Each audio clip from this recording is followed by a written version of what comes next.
Welcome to Live, Let, Thrive, a podcast about the Airbnb life, the share economy, and everything in between.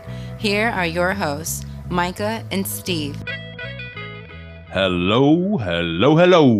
And welcome back to another exciting episode of Live, Let Thrive. Thrive. That's Myka, man. I'm chilling, Stevie Stacks. How you been, man? Oh, pretty good. I see you're rocking the LSU gear at the moment. Always. Yes, sir. Yes, sir, man. We are at episode 257, Myka, of your favorite STR, MTR, LTR, short-term rental, Airbnb, VRBO, all that fun stuff podcast in the world, coming at you from Arlington and Fort Worth, Texas. Let's go, man. Episode 257. We still cranking them out. Yeah. Well, there's no stopping. This is fun. We love doing this. We love talking about this world and how it's continually changing. As they say in, as Buddha said, the only thing constant is change, right? Is that what yes, sir. The big B said? So throwing some Buddhism at y'all today. So yeah, man, speaking of change, what the hell happened in Dallas, man? I wasn't there, but so I guess they voted on late at night. I think last week, late at night, I just woke up and they said Airbnb in Dallas on single family is banned. Short-term rentals on single family is banned in the city of Dallas, man. So me and Fetty did go live. We had a little live about it. And yeah, man, people are scrambling, man. They're already scrambling. So what have you been seeing?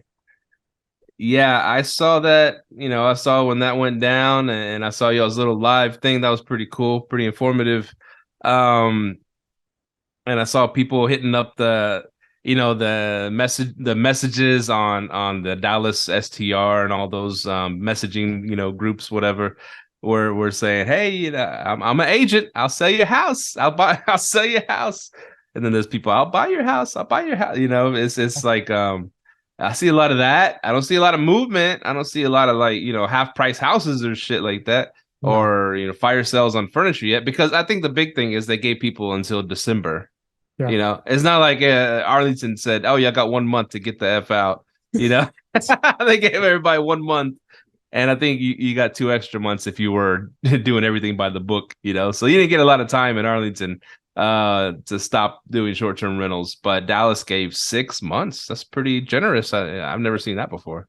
I think so. And I think that kind of, gave people like that timeline of, hey, what are you going to do? Are you going to sell? What are you going to do? You're going to rent it out long-term. It kind of gives people that time frame, because I don't know, I think, or you can continue operating until December, make all your money and do a fire sale then. But I think we'll see most of the influx of fire sales in December. But yeah, so there are other things coming. They did say, because, the hot tax increased to 9%, and they said they are going to put caps on multifamily.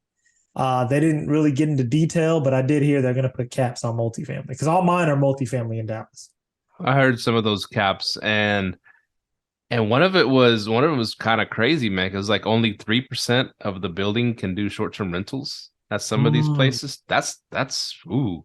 So it's 100 units. You can only have 3 units there that can do short-term rentals. That's crazy. Yeah, that's crazy. Because we have 10 in one, right? So we have 10 at one place, and I'm kind of like, well, I'm kind of using this as a negotiation tactic. Like, hey, can we pick up more doors if this ban comes? But once the ban hits, you know what I mean. So I don't know how that's going to work. Yeah, 3%, because usually it's 20% corporate.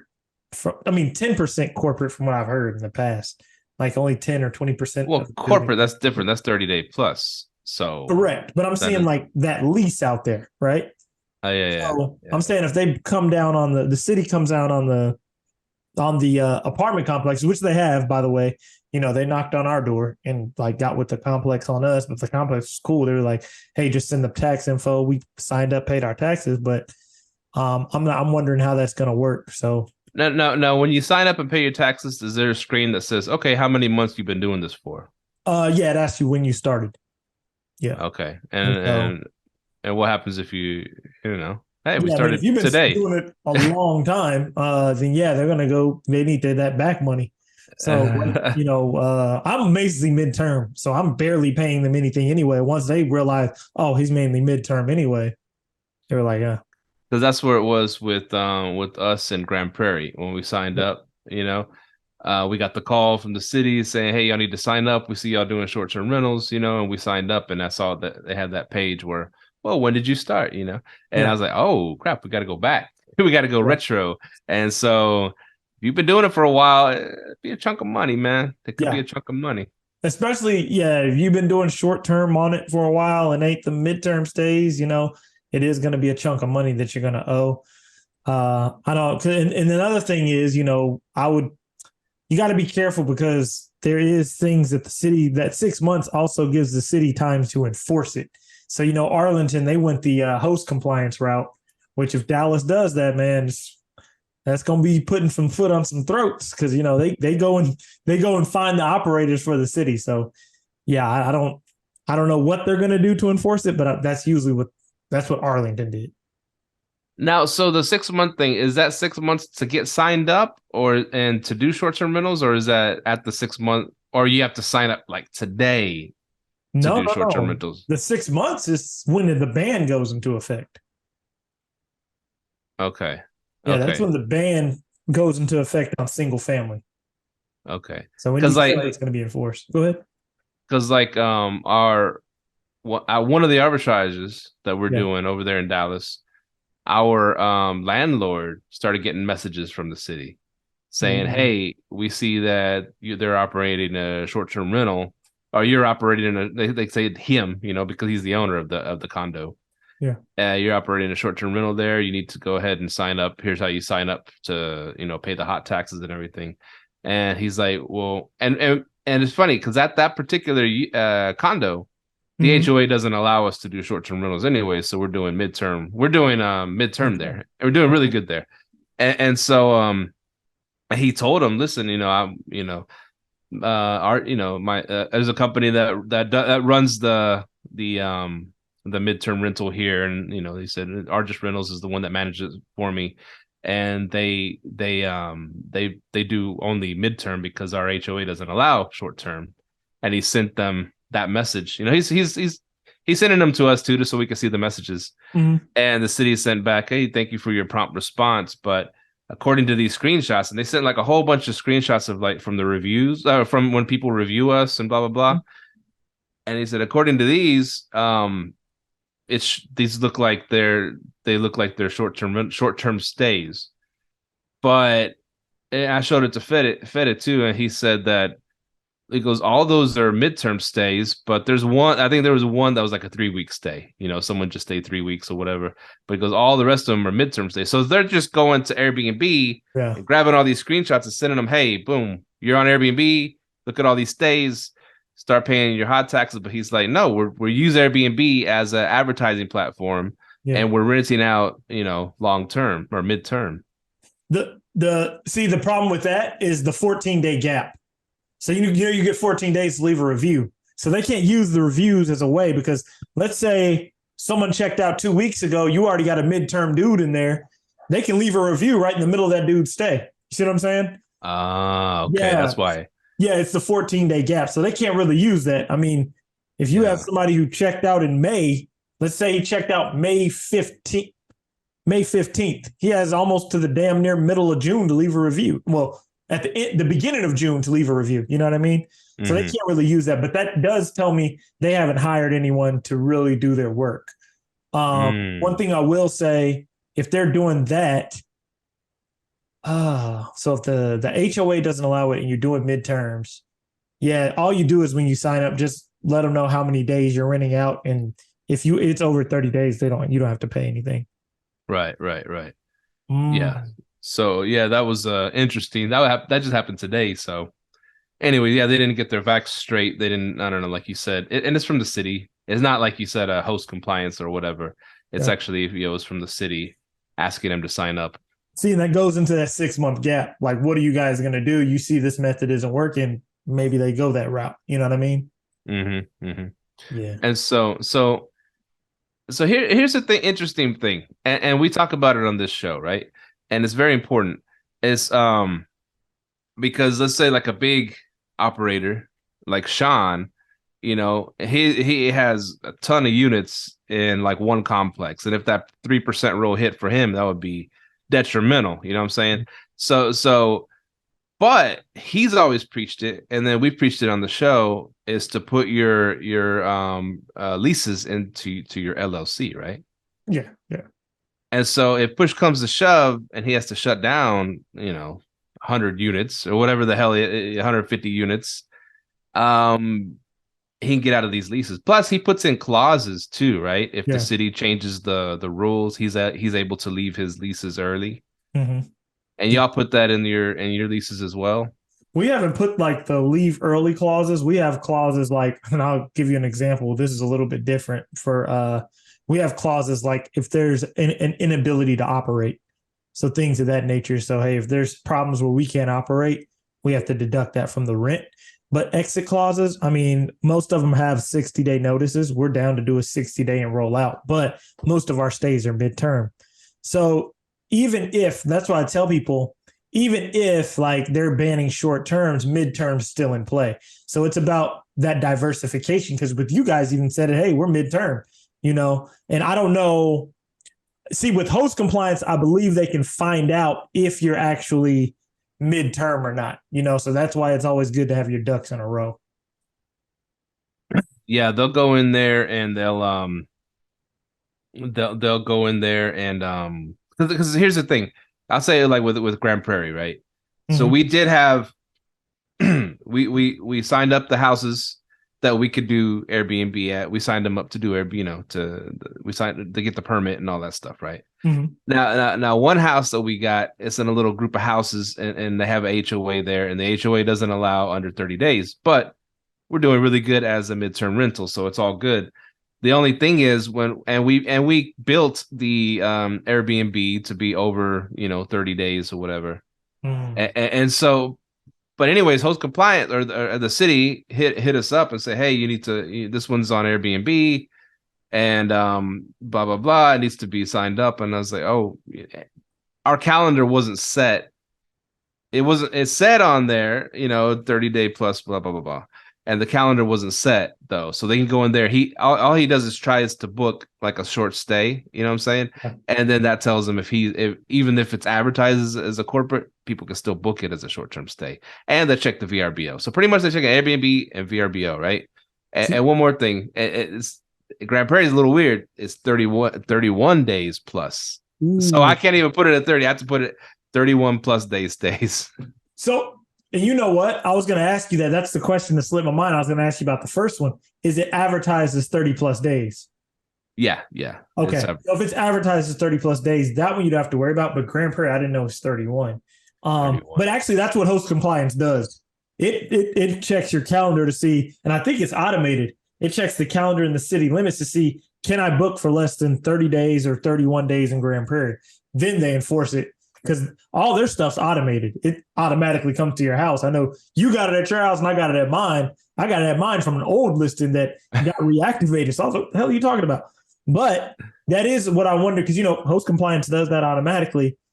And on my Dallas units, they aren't advertised. You can book for shorter stays, but we have the calendar set up so it's like someone who stays short is going to pay an inflated amount. But yeah, that's interesting. I wonder how they're going to enforce it, because there's plenty of ways to do it, but it's also, you have to look at city budgets too. That's why I think Arlington Hotel was behind that, because to implement host compliance, had to have some money in your pocket. Yeah. And at least, they're sending emails out or warnings or whatever, because Arlington, man, like I said, they sent in the henchmen right away and started putting tickets on people's doors, man. It was crazy. Yeah, it was ugly. They weren't playing around. Not at all. I remember it seemed like they banged the gavel. They already had the troops ready to go. But what like the strategies that I would tell people right now is, if you're in Dallas, I would keep investing in multifamily until they come up with a cap. I would invest in multifamily and keep see if I could really get that midterm stay out there on the midterm side. Also on your leases, make sure you get that first right to refusal. That's going to be really important right now. So you don't have other operators operating where you operate. That's an important one. We just negotiated that at our current complex where renewals came up.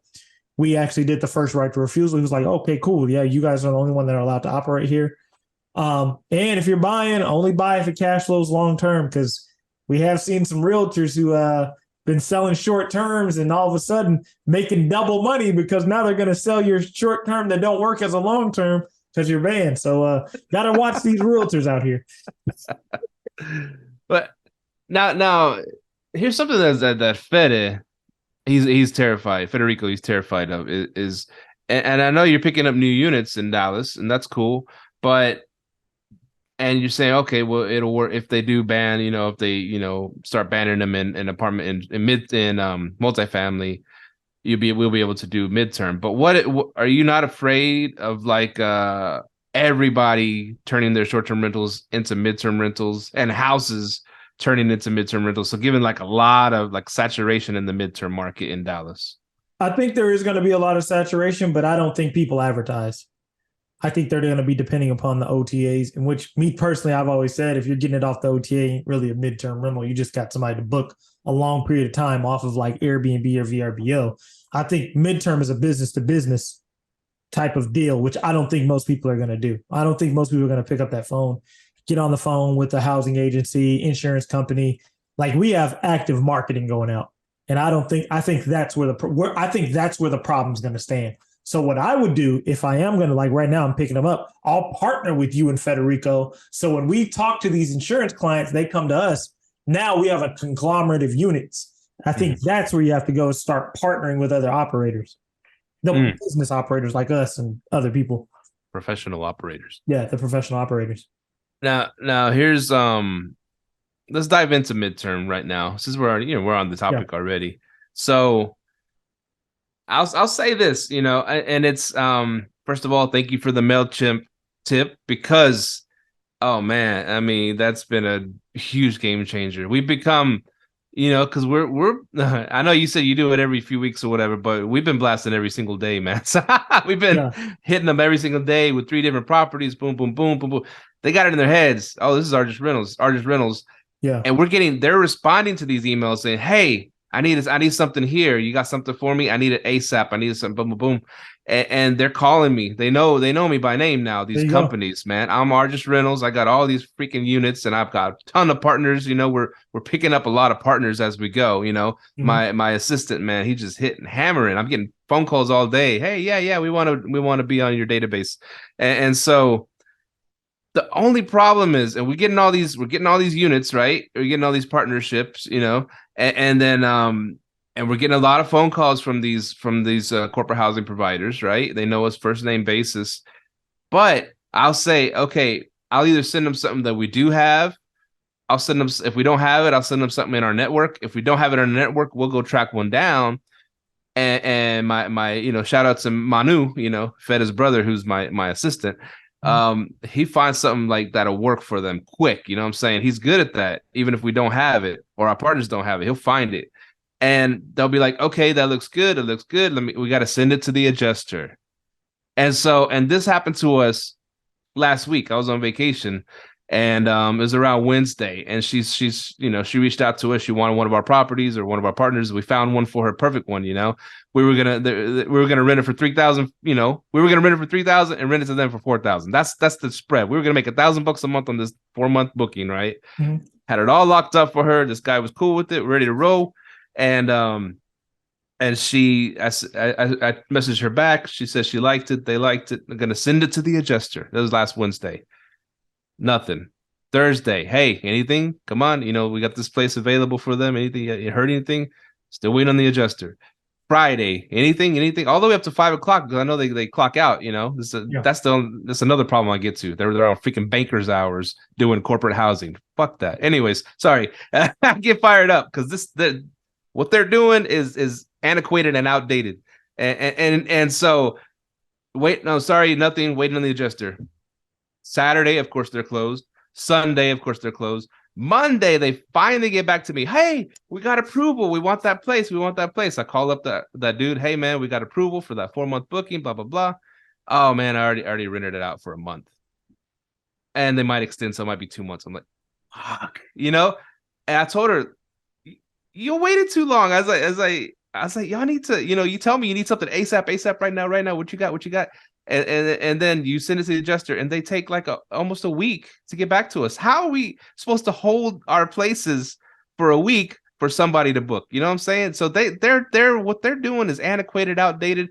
I don't want to deal with them anymore. I want to go straight to the adjusters. I want to know how to do that. Join the Claim Adjusters Network on Facebook. Already there, man.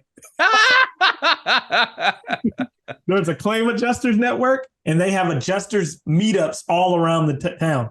That's what you got to do. You got to start talking to the adjuster. Because I hear people all the time, and that's like my secret when I don't tell people. I'm like, who are you talking to? Are you corporate housing agency or an adjuster? They're like, the housing agency. I was like, oh, okay. Because I'm like, you got to talk to the adjuster. Yeah. So there's a group on Facebook. We need to stop giving this information out for free, man. But yeah, there's a Claim Adjusters Network on Facebook.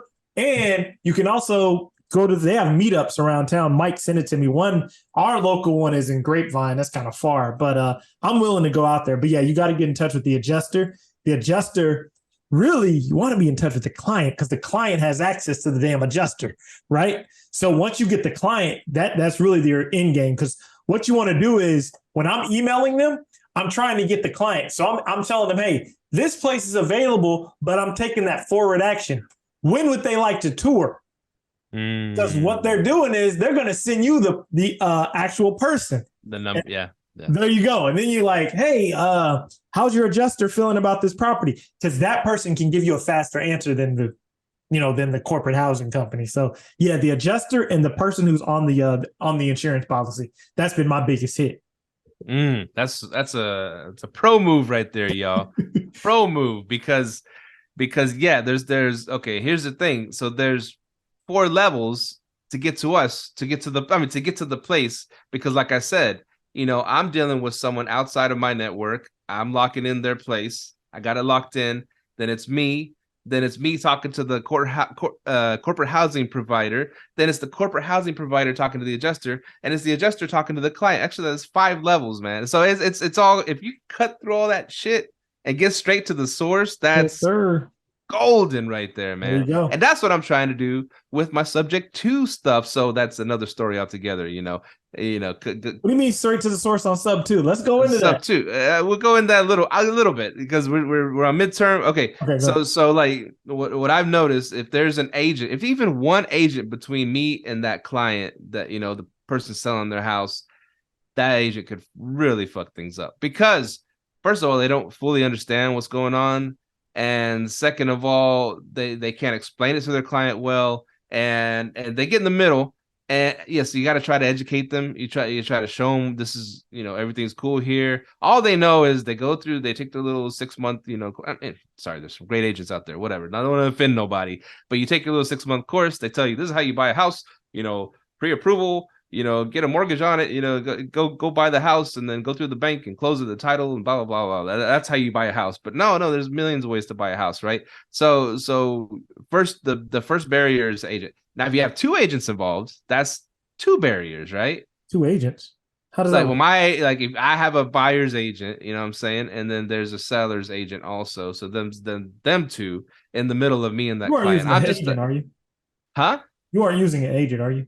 Not anymore. I do have a great agent, and she's sending me all the canceled and unlisted expired properties, and that's cool. And I said, if I do close on one of these, I'm gonna throw you some bread. You know what I'm saying? That's fine. Yeah. But as she even said, at her brokerage, they're not allowed to do subject to, which whatever. Anyways, but she'll send me all these leads as possible, and I can connect with these people's agent, or I can find these people. He can do a search online and easy search and find out who owns these houses, and then I can deal directly with them. So that's what I'm saying. Because if it's a house on Zillow and they got an agent, it's very hard to break through to get that agent to understand what's going on. And they're worried about, am I doing right for my client and all this stuff? Am I going to get the number one worry? Do I pull a list? Yeah, just pull a list yourself. Of what? expired listings, whatever, really pull a list of the criteria you want. If you pull the list of the criteria you want, you can just cold call them straight up. Or, because I'm gonna lie, you're gonna run into more barriers looking for stuff that's on market. If you go off market, faster process. Like Mahogany's probably cold calling right now. She's been home with the kids, but she probably has 150 people to cold call. Holy shit. Because we don't, you got to go, because we pull our own list, right? So if you pull your own list, it's a little bit faster. If you do go through an agent, it works, but you have to go through the barrier. But how you should introduce it is the agent should introduce you to the end client. Yes. After you tell them, yeah. So, and luckily with this house that we were trying to do sub 2 on, she did. That's exactly because he wanted to meet us there at the house so I could explain it to him. Perfect. Yeah. But she's still in the middle. So no. You remove her from the middle. Say, hey, whatever commission you usually get, I'm going to pay it to you. Right. Yeah. Right. But if I ain't going to lie, some agents are paying the ass, man. They just don't. The funny thing is, my buddy Shannon, I give him shout outs on the show a lot, but he went up there because I was talking to him because Fede, he didn't want this dome house. He said, I don't, blah, blah, blah. He didn't want it. He didn't want to deal with it. Even though he's the one that discovered it. I'm like kind of intrigued by this dome house. Mm-hmm. And so I went up there with Shannon. I was like, hey, meet me up there, man. This house. I mean, if you want to go house on buying this thing, subject to, because he's all about subject to now. Let's go check it out, and then we'll meet with the agent up there, right? And this is after I met with the agent like a few days earlier, and I met with the seller, and so we met the agent. We met the agent there, and blah blah blah, and then Shannon started like hammering her with like questions and this and that. He kind of got under her skin. Them two kind of got real strong personalities. So they started clashing. It turned into like a shit show, man. I was like, damn, And so it got pretty awkward, man. so anyways, you got to be delicate with the situation with the agent, because as soon as we started talking about, listen, okay, let's say he does have 100,000 equity in this. Would he be able to do something like terms, like spread that over some payments? And she's, what? Wait a minute. All of a sudden she freaked out because she's like thinking about how's she gonna get paid. You know what I'm saying? I can understand it. And so she started flipping out, and then he started flipping out, and it was like it was kind of crazy. But so you got to be delicate with the agent situation. It's very, as these experts buy straight from the clients mostly. But still though, don't talk to the agent about nothing. Your agent job, hey, you're gonna get paid. Introduce me to your end buyer. Because because that's the first thing they're gonna ask. Well, how do I get paid? That you got to kind of discuss that up front. But agents can turn into, because they, as Statch always says, man, they got commission breath. So you got to know how to get through it, man. He says, they're breathing commission breath. So you got to know how to kind of navigate with them. But what I will say is, if you do it, just let the agent know straight up. I haven't done too many with agents, or if you are going to get with a pool of agents, hit like the RIAs, because we go to a RIA in Fort Worth every month, and we talk to, there's agents in there, agents who are new, but they're around people that do subject to, BRRRR, all that, so they know what to kind of look for. Because it gets real finicky with an agent. Yeah, say definitely you want to get the agent out the way as fast as possible. Let them know they're going to get paid. Hey, and then if they close on this deal, whatever your commission is, we'll give it to you, or whatever, So that's, which could be a chunk of change if it's a $400,000 house, 3%. That's a lot of money. But the overall tide of this conversation is get to the source. Whether it's midterm rentals, whether it's sub 2, get to the source. Also, did y'all try skip tracing the owner after you? This is one other thing I would tell you to look at. You should probably skip trace the owner. And if the owner says, I have an agent, then go to the agent. Because we dealt with one up in Dallas where we talked to the owner, but he's like, well, it's on market with my agent. We talked to him, and funny thing is, he let us view the property without the agent. He was like, you can meet me up here and I'll let you view it without the agent. So he was ready to move, but he wanted too much for it. he didn't want to give us enough concessions because it needed work, right? So it wasn't enough concessions for us. But yeah, so sometimes they will, if you're able to pitch it to them, they will be like, oh, well, okay. But I think I think he would have probably gotten in trouble because they have a contract. That's the only thing about the agent thing. So, but yeah, you can continue, trying to do it that way. But yeah, just kind of find a way to cut to that middleman. Now, are y'all trying to buy houses subject to an owner financing now? Yes, sir. Not really, because I would in Arkansas I would. In Arkansas I would. In Texas, probably not. And why is that? Property tax and insurance just doesn't make sense. So you're not trying to buy at all here? Not really. Okay. So, but I'm just saying is that your new strategy now? You're not trying to go through banks anymore. No. That's always been my strategy: is get anything I can in Arkansas and then go from there. As subject to or owner financing. Yeah, subject to owner finance or BRRRR. Oh, okay. Now, with the interest rates being so high, is BRRRRing a lot harder now? Not where I'm buying. Interest rates really have no impact. It has a little bit of impact, but the property taxes offset it.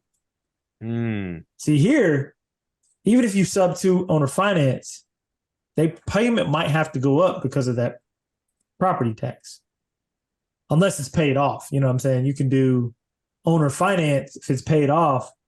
But if his taxes go up, that still has to be kind of considered.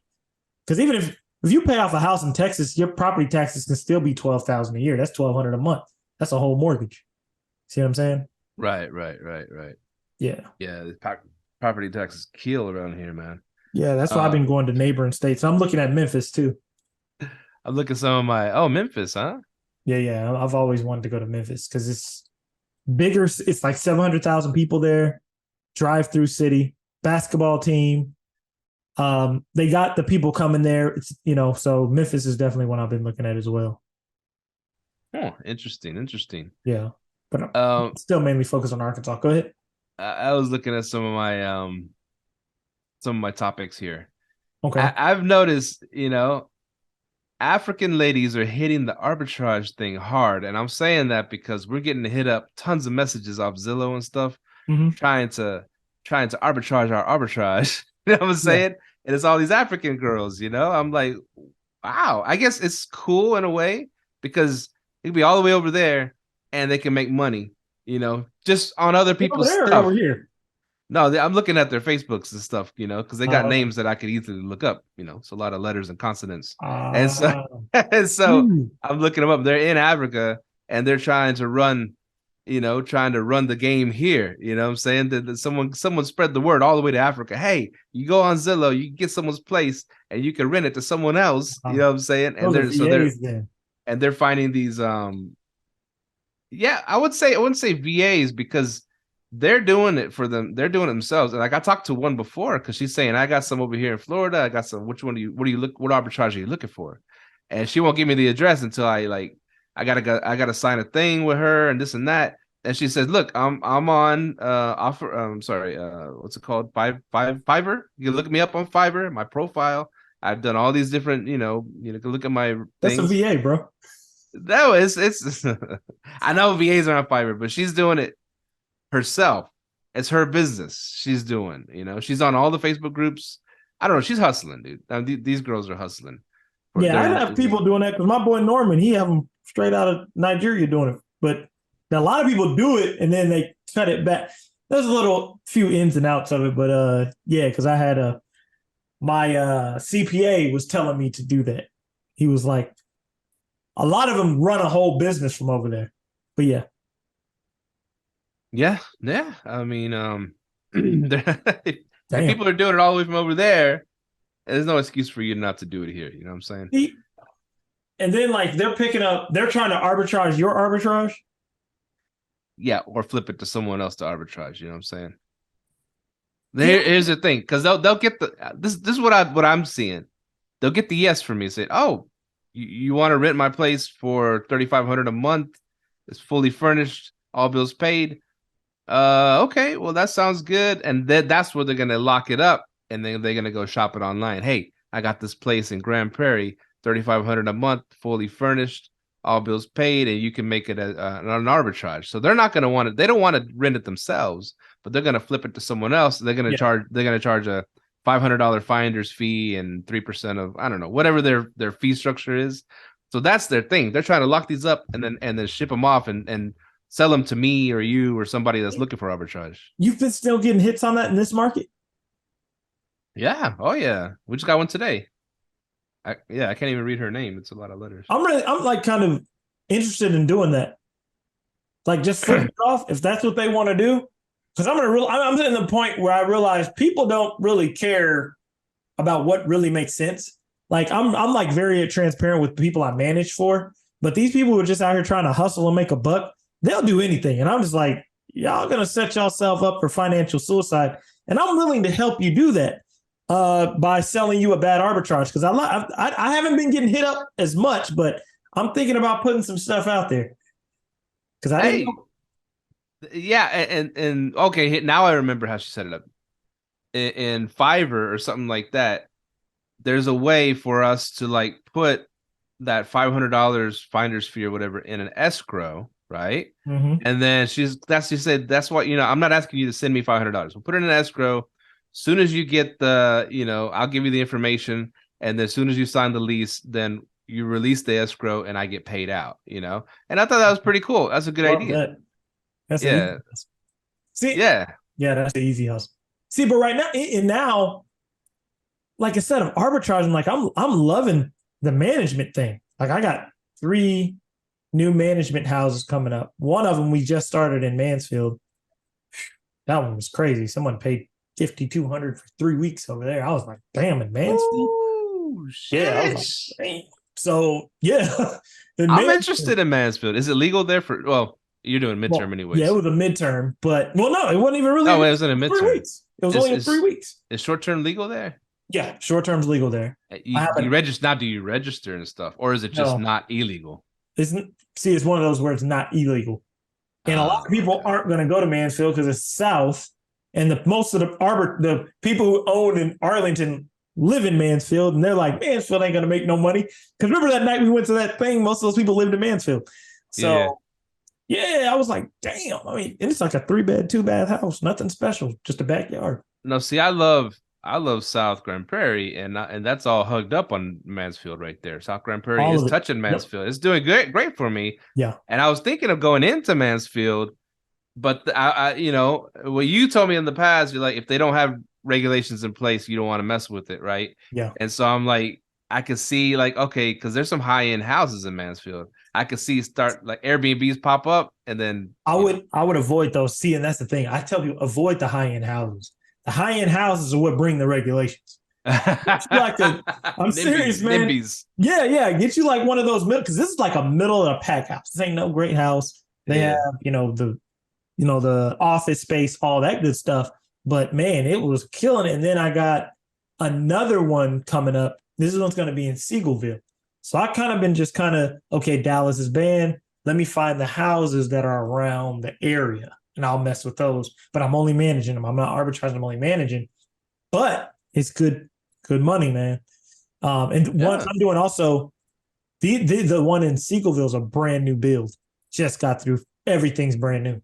So it's going to be perfect, ready to go. And then I got one in Arkansas that's going to be a bigger one. This is going to be not as nice as my big, huge one. It's as big as it, but it's nice as it doesn't have the amenities as the other one that I have. But yeah, so the management thing on houses, on places that are attractive to insurance, that's huge right now.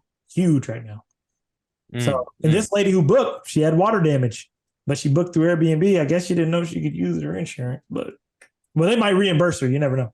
So yeah, you never know.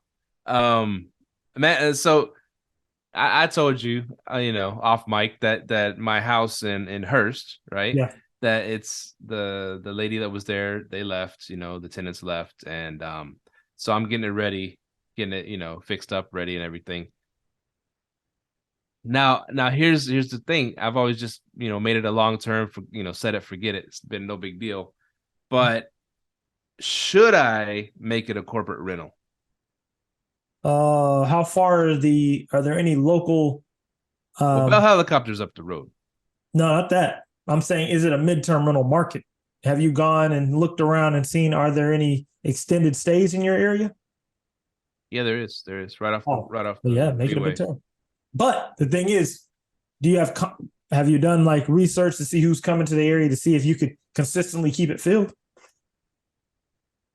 As a midterm, Yeah. yeah, I haven't done that part yet. No. Okay. So yeah, I would either midterm it, or I was also told you could Section 8 it. You know, That's interesting. Section 8. because I've been doing, man, I love Section 8. Guaranteed check on the first. No problem with the tenants. No problem with the tenants. They got a good ass tenant. We actually vetted her. She's an older lady. She's been on Section 8 for years because she's disabled. And we talked to her last client, the people they were renting from before. The only reason she left is because she was there for 12 years. And the only reason she left was because they were selling the place. So I was like, that's the perfect tenant we want. So we went over there, introduced ourselves because we were down there, introduced ourselves, and she had the place nice as hell. Flowers set up, fixed up the front patio. And then she was really concerned with the neighborhood. She was like, hey, do you know what's going on over here? So it told me she was like really looking for a place to call home. But yeah, it's perfect. I love it, man. I'm inheriting a Section 8 tenant, I told you, right? You are? At the house that we're buying, the condo, the 2-bedroom, 2-bath condo we're buying, owner financing. Yeah. I told you about that deal. Yeah. You don't really need rent roll. I guess you need have you looked inside of it? You showed me proof. No, I've seen it already. Yeah. Okay, you're good. And she's been there like 12 years. She's been there through 3 different owners. Now, how much you pay? How much of this do they get? It just got raised to $11.50 a month. It's not the, like I said, we're buying the condo for $90,000. You know what I'm saying? We're not paying a lot for it. And we're getting a 3% interest rate, owner financing. So that, that's a third. What's your taxes on that? About $2,000 a year. About $2,000 a year. That's a win. Yeah, so it's a good deal, and we're gonna air cash flow on it, and plus she's already guaranteed money, $11.50 a month. You know Can't what I'm saying? beat it. So and she's, like you said, it's an older lady. She's been doing it for a while. We don't want the young crazies with the boyfriend that just got out of jail and the 10 kids. No offense, but they could really destroy a house, man. Hey man, I wanted the older lady. I got an older lady in there, and she's been perfect. So, matter of fact, they're going out there Friday for an appraisal, so everything will be good. Friday we get our appraisal done, so I'm happy for that. Oh, congratulations, man! That's awesome. Yeah, finishing up the old BRRRR, the last BRRRR, and then once I'm done with this one, I can go heavy on like looking for owner finance and sub 2 deals. Sweet.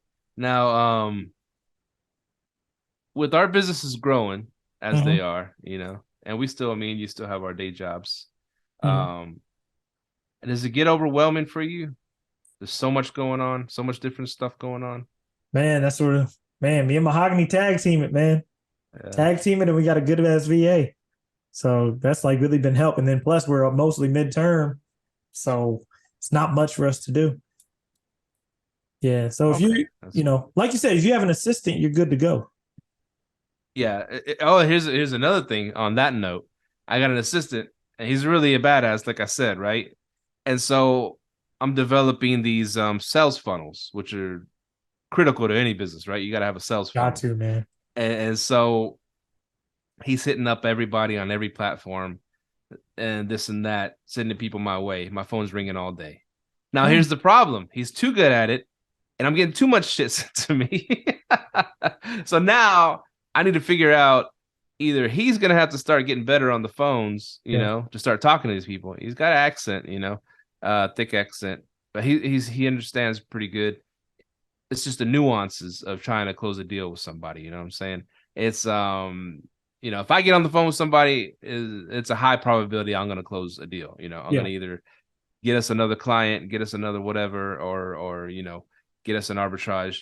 But I'm, I don't know if he's got the sales skills or the people skills to do that.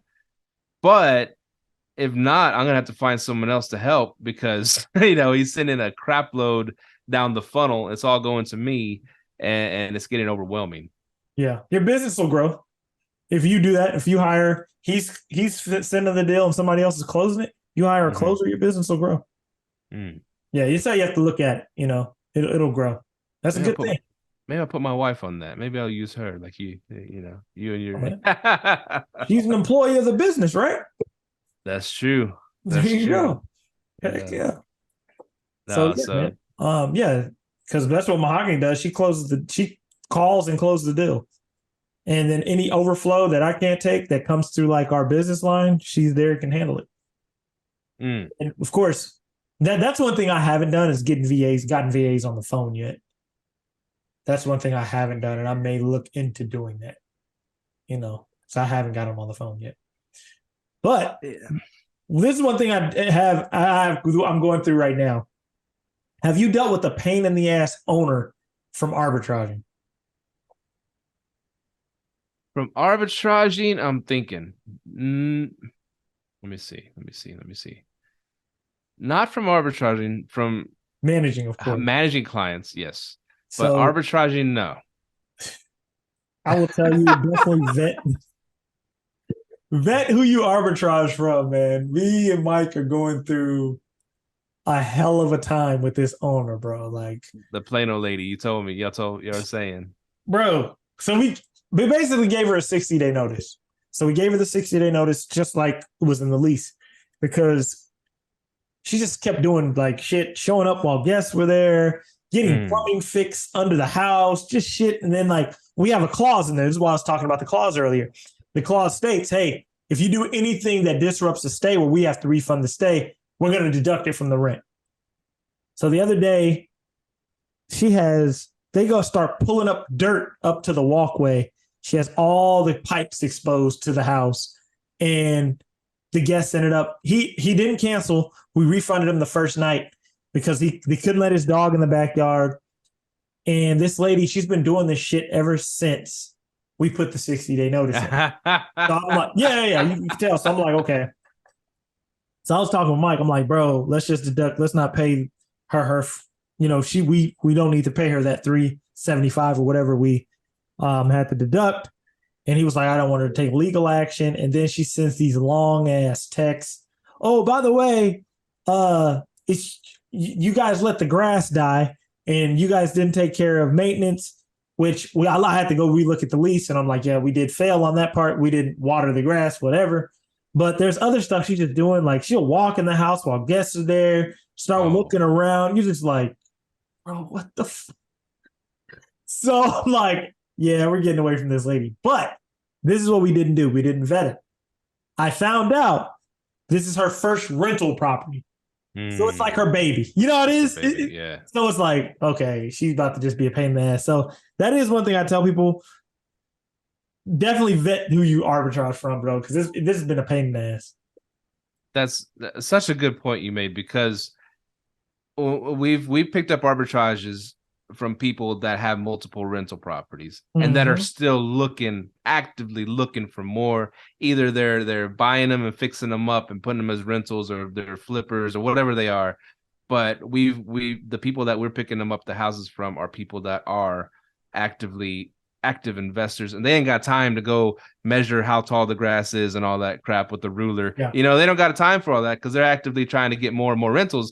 As soon as you start training your landlord, when you hit on 12:01 midnight, you send the freaking money on the first day every single time. You don't bug them for little bitty fixes and stuff like that. Of course it's a big deal. AC goes out. Yeah. Hey, I need to fix this AC or whatever, big issues.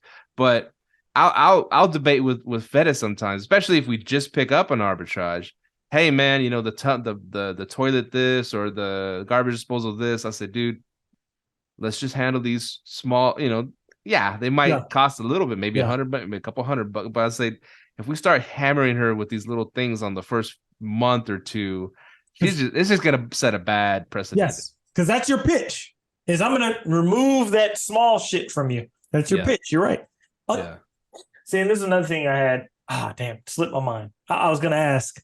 Oh, do you pitch now? If you're looking at a place, do you pitch management before arbitrage or arbitrage before management? Huh.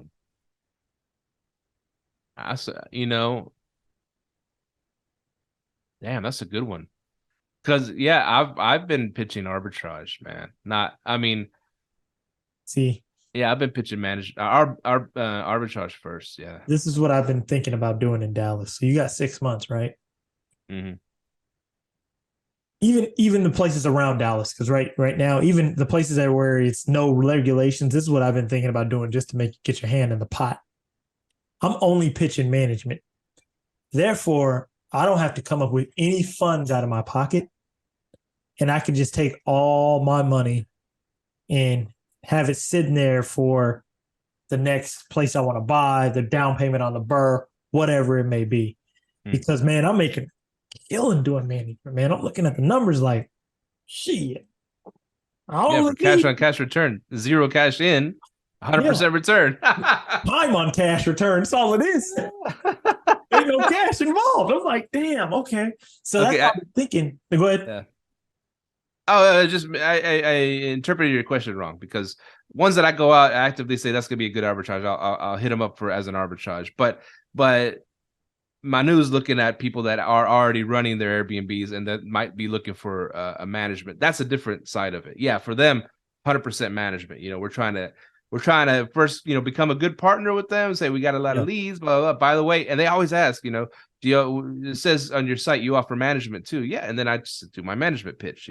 It's like a soft pitch to get it in their head. After a month of being partners with us, we'll send them some deals, and then we'll go in and say, hey, why don't you want to just hand this over to us? That's our, step by step trying to get management. There's two sides to it. So one, I see like, oh, that's going to be a great arbitrage for us. It's going to make us $2 or $3 grand a month. Yeah, I'm gonna grab that as an arbitrage. That's, and then the other side is the picking up management clients. Yeah. Yeah. Because I'm not really picking up arbitrages, but I was like, I could keep my hand in the pot by managing it. No risk on me, and make sure they get a good return. They get a good return. I get paid out every month. It works perfect. Because I've been liking that pitch, because you're doing the sub 2 owner finance thing. Like, let's say they don't want to sub 2 or they don't want to owner finance. Shit, you want to make some extra cash on your property that you already have, or you could pitch it as arbitrage. Well, arbitrage, yes, they just make the normal rent unless you guys want to pay inflated rent, which I think nobody does want to do right now. But hey, we want me to manage it and show you how we can make more money on your house. I've been coming up with little different ways to be like, how do I keep my hand in the pot? And I think management's been my way. I love that. Okay. Now you're picking a house that unfurnished, totally unfurnished house. So you got to convince them to spend, 20 grand on furniture. How are you going to do that? If they want to do it, hey, I got multiple ways. You can put it on a 12-month, 15, 18-month interest, no credit card. You can use cash out of your pocket. If you want to use a HELOC, you can pull it out of your house. Just give them multiple options. Mm-hmm. So there's no money out of your pocket, just time. Right. Yeah. That's cool, man. It's cool you're getting. I know a long time ago you're like, man, I don't want to deal with no clients and be a manager and all that stuff. I know now you're changing your tune. Yeah. And that's why the business grows, because you got to change your tune a little bit. I'm like, hold on. I don't want to take the risk, but then all I have to do is convince you to furnish your own place. Can't beat it. Then when regulations come, hey, man, we can try midterm. That don't work. We can rent it out long term. Yeah, there's just so many ways, man. It's like, and it's funny because I remember. Okay, I gotta go way back here. You remember, what's it called? Those knives that people used to sell. Those Cutco knives. Cutco and Vector. Yeah. Everybody's had a cousin or someone that sold those things, right? Yeah. And my cousin did. He started going selling those, and of course they don't go knock on. They go start with family first to go try to sell. And here's the beauty. Here's the beauty of it. And I need to learn some of these. I'm using them subconsciously, these sales skills. But anyway, so the opens the Cutco book. Back in the day, you open the book. There's no internet or nothing back in the day. So you open the book, the big old giant book, and look at this set.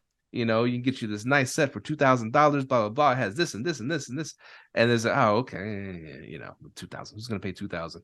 Next page. Oh, this one over here, $1,500. And you just keep going back into the very last page where I can get you this nice set for $150. It's always.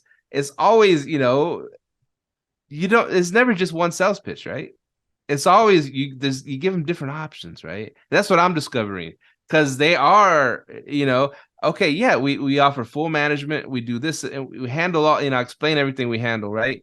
And then flat 20%, of gross, and blah blah blah. And they say, oh, okay, that sounds interesting. I don't know if I want to do, but yeah, hold that thought. And so but what else do you provide? Is okay, we offer a referral. You could be in our network, and then we can refer people to you for a referral fee. Blah blah blah.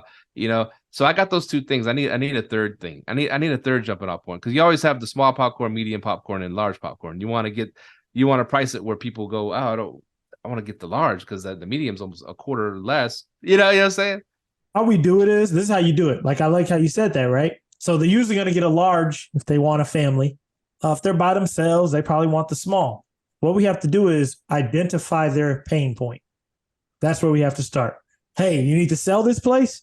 Okay, well, let's go sub-2 owner finance. The owner finance, hey, you need some money in your pocket? We can give you a down payment, same with sub-2, but if they have a mortgage or not, that's when you choose which one. If they want to keep the property, it's just kind of becoming a headache, but they can make money on it. Management or arbitrage, you have, finding that footing, because there's so many ways to make money in the space consistently. Because right now you're in a space where you don't want one check. You want to be able to make multiple checks on the course of the year, right? Or if you want to make one check, be in and out, like we sometimes do, we'll wholesale a property, or we can get the property under contract for an arbitrage and you can sell it off. That's why I was so interested earlier, because I'm like, I can start doing that, getting rid of some of them. Like, hey, there's $500. Here's the contract, is yours. So it's a lot of ways to make money out here. But my first pitch would be management. Oh, if they want to sell sub-2 arbitrage, sub-2 or owner finance, BRRRR if it needs the work, or go the other way if they want to keep it. Let's see if we can manage it for you, or you can arbitrage it. Yeah. So that the main thing is, and this is what I'm learning, man, because like I said, I'm getting so many freaking phone calls, right? Yeah. And the hardest part, if you notice, as people that own real estate, like you and I, we get phone calls all the time from people from, I would like to buy your house, please, and whatever accent. I don't know what the accent was. Sorry if I offended anybody. We keep it real. That's always my disclaimer. But I hang up on all those. I hang up on all those fuckers. I'm not. I mean, their VAs doing the thing for people, whatever. And I bet most of us investors hang up on most of them. But I'm at the luxury where someone's actually calling me, and I'm on the phone. And now I have to do my elevator pitch, right? So I better come strong with it, you know what I'm saying? Because I got their ear, I got their full attention. So I better have my shit in place, my Cutco book of things I can offer them, and then have something that'll work for them. Because like you said, I might, I might love to arbitrage your house myself. I might love to pay the rent. Or if that isn't available, I could definitely manage it for you, and I could double the money you're making right now and you won't have to work. Or I could send people your way and I could take a referral fee. I got to figure out the best elevator pitch, because sometimes they're catching me off guard. I'm like, oh, I got to do a sales pitch right now. But now it's starting to roll off my tongue better. But I need to have the 3 different popcorns for them, right? Got to have every script, man. And one thing I was going to tell you, those people who call in your house to buy it, and they have that, and you're hanging up on them. That's your lead into sub-2s. Tell them, hey, add me to your buyers list. Then get off the phone with them, because that's how I get a lot of deals. The house I'm refinancing right now, got somebody trying to buy my house, got on his buyer list, sent me a house. That's cool. And I'm on a ton of freaking buyer's list. Oh, you and are? it's and it's If you cool. got a Yeah, 'cause ton I of- was doing that too. I was talking to him. You put me on your buyer's list. Here's my email. Blah blah blah. Yeah. Now I get a shitload of. Most of the houses they send are crap, or they don't have very much meat on the bone. You know what I'm saying? But every now and then there's some good ones. Every now and then there's a good one. But you got to be able to. You got to act quick when there's a good one. Yeah, just put an offer in. That's what I have to learn. Just put an offer in. If the number, if it can be way below, that's where a lot of people lose at. They don't put an offer. I'm like, just offer something.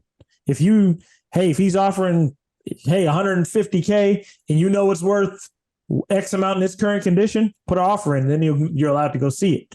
Then if it doesn't work for you, cancel it and go on to the next one. Always put an offer in. I love that, dude. I Always love that. Yeah. When it comes, put an offer in. It's going to be yes or no. If it's a no, oh well. If it's a yes, oh shit, you can go view it. That's too much. Renegotiate. Can't renegotiate. Go to the next one. Yeah.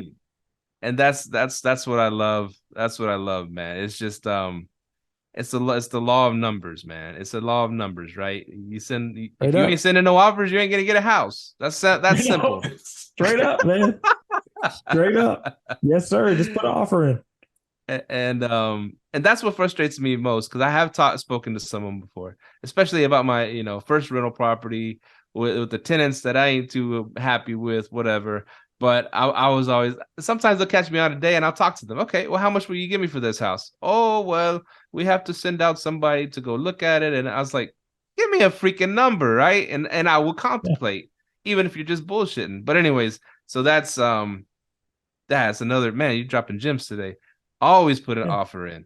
Always put an offer in. You know what I'm saying? Straight up. You can't lose that way, man. What do they say? The money's not in the hello. The money's in the hello again. In the follow up, yes, sir. In the follow up, man. Yep. The money's in the follow up. Because I got this dude, man. Matter of fact, I need to put a few offers in. I need to take my own advice because there's a couple of them that came through that were intimidating. But I'm like, fuck it, put an offer in and see what happens. Dude's got a hotel for $25 million. I was like, I probably can't take it down, but I know somebody that can probably, so might as well try it,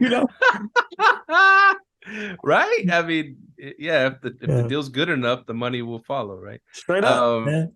That's a good point. All you listeners out there, go put 10 offers in today, right now. Go put 10 offers. It's just like talking to girls, whatever. Man. You gotta talk to like 20 of them. You get that one yes, that's all you need. That's for all you single people out there, man. You go to the club, you have a few drinks, talk to 50 of them. You get one yes, man. That could be your night. But hey, bad odds, but still, That was back in the day, man. You see a group of girls at the table. I was never afraid. I was like, hey, you want to dance? And she's like, oh, no, thanks. Hey, you want to dance? Oh, you want to, I just go down the room, might say yes. Somebody's going to say yes, for real, man. I want to say I ain't too hard to beg. Yeah, like my uncle used to tell me when I was like a teenager, man, she can only say yes or no, man. It's a yes or a no, man. If it's a no, oh well, more fish in the sea. But it's horrible analogy. Real on this show. Well, cool, man. We can go on forever, man. This is a good show, a great show, because I mean we jump around. But this is what we love, y'all. I guess y'all love hearing it. Y'all are still listeners. We thank y'all so much for supporting Live, Let, Thrive. And Kundo, we're gonna start doing some meetups. We're gonna start doing some networking. I have a question for you. One more question. This is a management question. You said something earlier, and it popped in my head.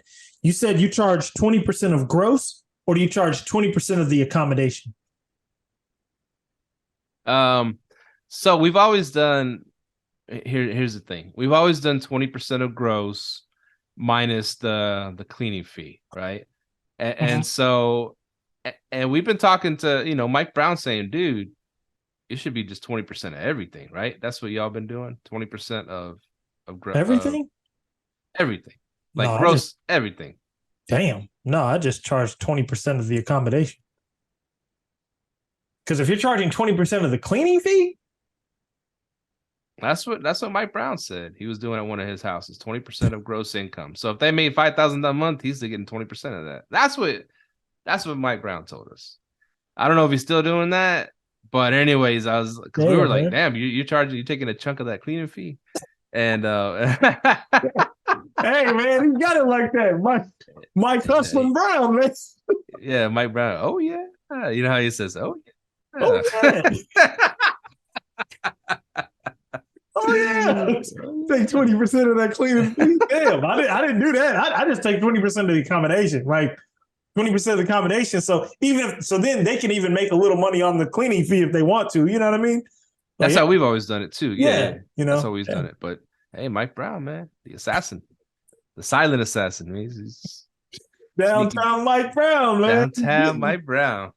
But yeah, okay. I was wondering, man. But yeah, man, it's been a really good show. We talked about some midterm rentals, subject to Dallas banning in single family neighborhoods, acquiring multiple and getting those multiple strategies to pick up properties, man. So really good episode. Hopefully this will be out tomorrow. We'll see. But because this is hot news. So we'll see if we can get it out tomorrow. But yeah, thank y'all for continuing to listen to us. We've been on vacation, so the Instagram stuff's been slow, but we back to it, man. But yeah, thank y'all for continuing to listen. Anything else, Stevie Stacks? LiveLetThrive@gmail.com, LiveLetThrive.com. Argest Rentals, ARGEST Rentals. Argest is the largest. Hit me up. We'll make you some money. Airbnb, hit Myka up. He'll buy your trap house. Sure will. Yes, sir. Or he'll manage it. He'll manage your trap house. I ain't managing no trap houses. That ain't on the list. We got to know what type of popcorn, man. Oh man, yeah, hit us up, man. Yeah, we always answer. Well, social media, we're everywhere. Hit us up at Argest Rentals. I mean, at Live Let Thrive, at Airbnb. Yeah, hit us up. We answer we're always on there. So we love y'all. Thanks for listening. We are out. Peace. Later. Thank you for tuning in to this week's episode of Live Let Thrive. Be sure to tune in next week for all the latest in the world of Airbnb and all that entails. Bye-bye.